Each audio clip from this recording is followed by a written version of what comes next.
National conference के इन दिनों जो हालत है वो बहुत ज्यादा अबतर होती जा रही है। सवाल सबसे बड़ा यह है कि एक तरफ जहां नगरोटा और बडगाम जैसे ज़िमनी इंतखाब सामने हैं और इस दरमियान जब पार्टी में एकजुटता होनी चाहिए थी, लेकिन वहां भी ये देखा जा रहा है कि पार्टी में बिखराव है। और अब तो लोग ये बातें करने लगे, क्या नेशनल कॉन्फ्रेंस दो धड़े में बढ़ जाएगी? क्या नेशनल कॉन्फ्रेंस में जो दरार पड़ती नजर आ रही है, दरार और गहरी हो जाएगी?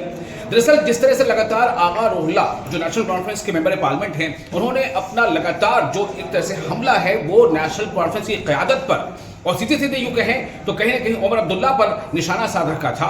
उस पर उमर अब्दुल्ला ने एक ऐसा बयान दिया जिसको लेकर के अब आगा रोहिल्ला ने और ज्यादा सख्त बातें कही हैं।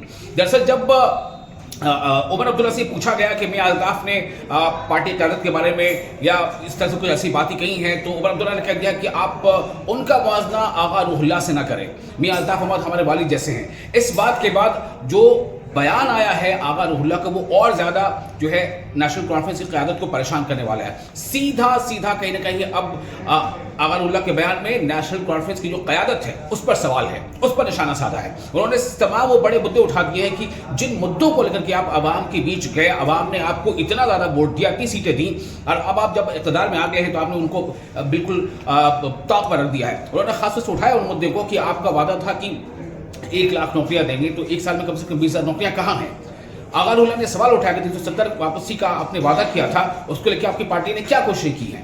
चूंकि ये हमारे तशक्कुस से जुड़ा है, कश्मीरियों के तशक्कुस से जुड़ा है, ऐसा उनका कहना था। और कई ऐसे मुद्दे थे, जेलों में जो लोग बंद हैं उनको लेकर उन्होंने आवाज़ उठाई है। तो अब ऐसा लग रहा है कि कहीं ना कहीं ये जो आवाज़ है आगा रोहिल्ला मेहदी की और आवाज़ बुलंद होती जा रही है। सवाल सबसे बड़ा ये है कि आखिर ये दरार कहाँ तक गहरी होती जाएगी।